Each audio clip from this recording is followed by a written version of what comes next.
আসসালামু আলাইকুম প্রিয় শুভাকাঙ্ক্ষী। আজকে আমরা দেখব প্রাথমিক বিদ্যালয়ের প্রধান শিক্ষক নিয়োগের একটি কোশ্চেন কি টাইপের প্রশ্ন আসে। ২০১২ সালে পরীক্ষা হয়েছিল লাস্ট। আ সেই পরীক্ষাটা ছিল ৮০ মার্কের। বর্তমানে যে পরীক্ষাটা হবে সেটা হবে ৯০ মার্কের। তো তারপরেও হচ্ছে আপনারা প্রশ্ন দেখলে অনেক কিছু আইডিয়া পাবেন যে কেমন প্রশ্ন হয়। আমরা যদি দেখি যে কাটা কুঞ্জে বসি তুই গাঁথিবি মালিকা দিয়া গেনু ভালে তোর বেদনার টিকা। এই উদ্ধৃতাংশটি কোন কবির রচনা? কাজী নজরুল ইসলাম। নৌকাডুবি রবীন্দ্রনাথ ঠাকুরের রচিত একটি উপন্যাস। সুবচন নির্বাসনে নাটকটির রচয়িতা কে? আব্দুল্লাহ আল মামুন। কুটি শুদ্ধ বানান। শুদ্ধ বানান হচ্ছে আদ্যাক্ষর, এই বানানটা শুদ্ধ। কোন বানানটি শুদ্ধ? এখানে হচ্ছে বানান শুদ্ধ ইন্দ্রজালিক। শুদ্ধ বানান যে কোনো পরীক্ষার জন্য অনেক ইম্পর্টেন্ট। যে গাছে ফল ধরে কিন্তু ফুল ধরে না, এটা হচ্ছে বনস্পতি, ফল হয় কিন্তু ফুল হয় না। ভোজন করার ইচ্ছা হচ্ছে বুভুক্ষা।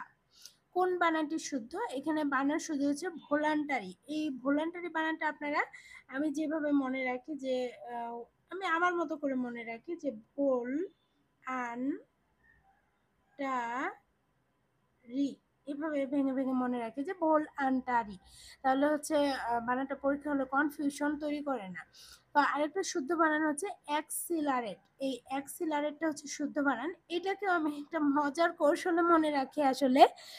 মজার কৌশলটা হচ্ছে যে আমি মনে রাখি এক ছেলে রাতে,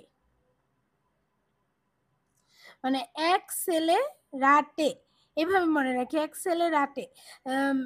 এক ছেলে রেট, এভাবে আপনারা মনে রাখতে পারেন। এটা জাস্ট মনে রাখা, যার যার মতো করে মনে রাখবেন। হি ওয়াজ entrusted to the care of his uncle. entrusted to somebody মানে হচ্ছে কারো নিকট ন্যস্ত বা অর্পণ করা, এরকম বোঝায়। entrusted to হয় সব সময়। I attend to attend to office punctually. Attend এর পরে হবে টু, হচ্ছে কোথাও উপস্থিত থাকা। Attend to office punctually. তারপর আছে নিচের কোন বাক্যটি শুদ্ধ? এখানে আছে শুদ্ধ হচ্ছে paper is made of wood, মানে এখানে পেপার কাগজ এবং কাঠের কথা বলা হয়েছে।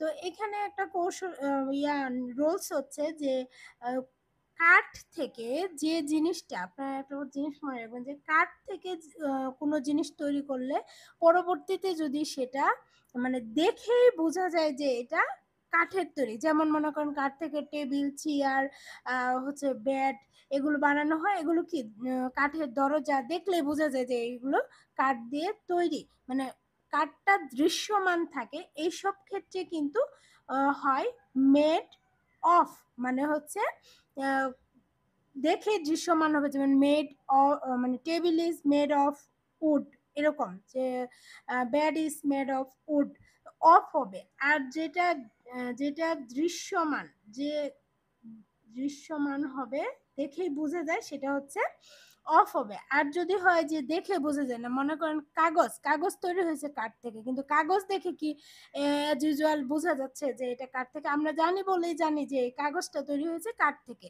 মানে বোঝা যায় না, আকারটা অদৃশ্য হয়ে গেছে। এইরকম ক্ষেত্রে হবে হচ্ছে ফ্রম।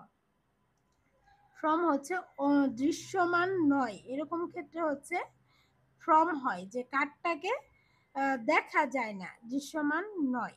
তাহলে paper is made from would হবে, কারণ কাগজ দেখেই তো সরাসরি দেখা যাচ্ছে না এটা কাঠ থেকে তৈরি, সেই জন্য হবে paper is made from would. কিন্তু যদি টেবিল হয় সেক্ষেত্রে যেমন হয় যে এখানে দেওয়া আছে যে table is made of wood, টেবিলটা দেখেই বোঝা যায় কাঠ থেকে তৈরি।